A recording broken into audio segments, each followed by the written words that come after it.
Yep. Claire Beeline, Sirius NASCAR Radio. Brad Keselowski was in here just now, and he just seems like a new guy.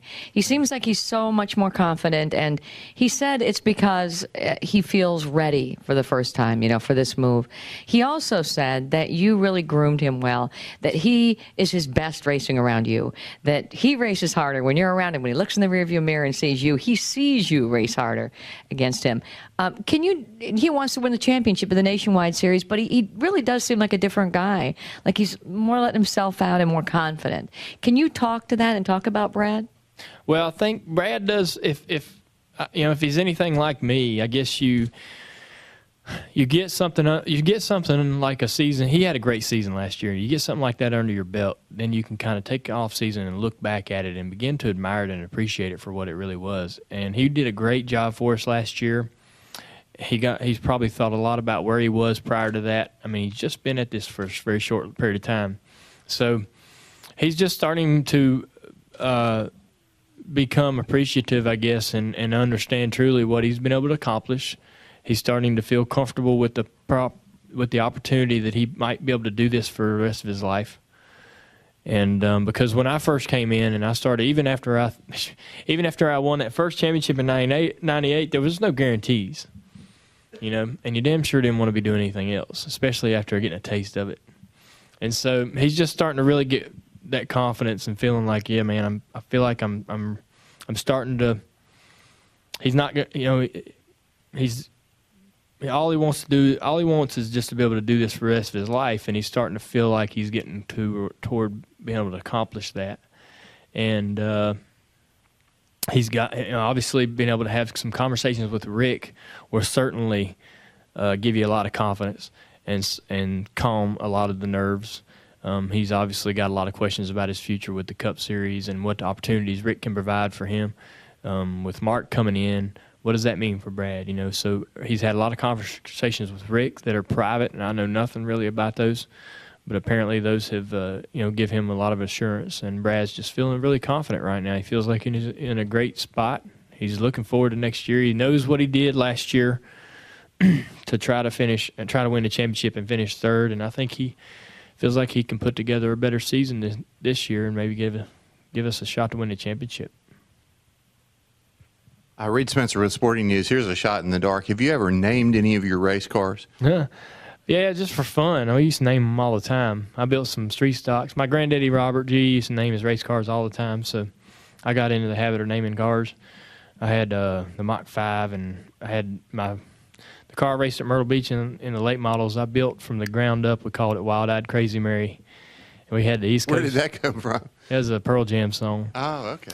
And it's actually a cover that Pearl Jam did. And I had a car we took to a lot of different places like Florence and a few other joints that we called East Coast Drifter.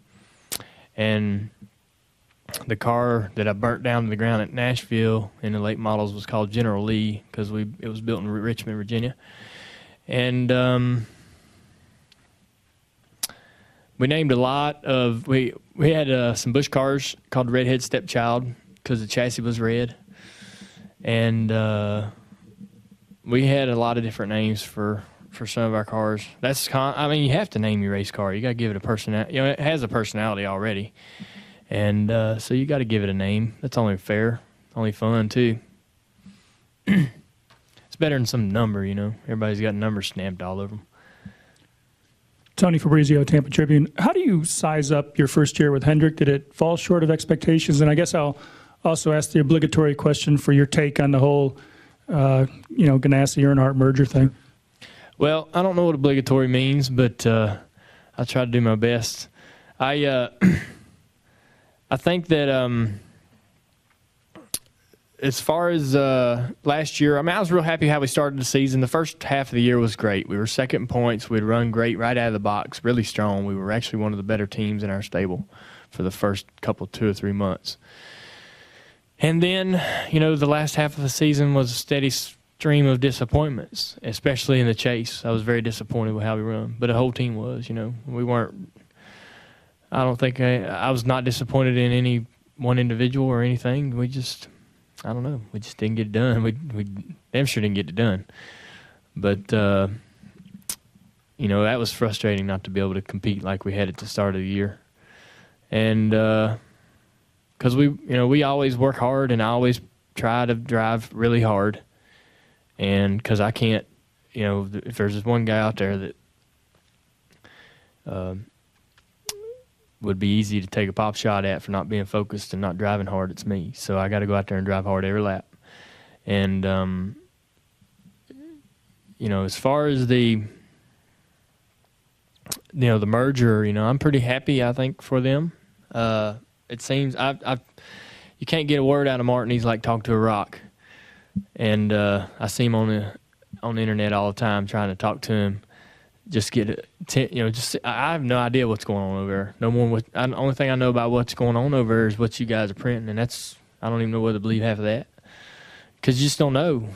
Hell, y'all might not be getting the truth, but I don't know what they're doing. But I hope that it's good, and merging's always been pretty decent for everybody that I've seen it happen to. Chip has some real strong views, and he's a tough competitor, and he's got a reputation, and I think that will be good for them, because he's certainly visible at the racetrack, and that's good as an owner for them. And Teresa didn't really like coming to the track, didn't want to be around the racetrack, so now they gotta, one of the owners will be at the racetrack so they can, because the driver has questions and he needs to talk to an owner sometimes on a Friday night or a Saturday. So that'll be good. And I'm excited for Max and his future. I guess he's moving on, and he's got some great opportunities to work with the diversity program. He is a really good guy, in my opinion, and he may be pulling the wool over my eyes, but I like him. And I hope that he's involved in the sport for quite some time, because he's got a pretty good head on his shoulders.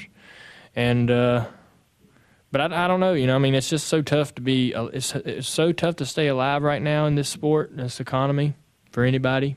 So tough, so challenging, and it's not over. We're not out of the woods yet, so it's going to be a hard year for these teams. Even these teams that have sponsorships, or say they have sponsorships, or think they have what they need, it's going to be very, very challenging to get through the season, much less put together another program for next year.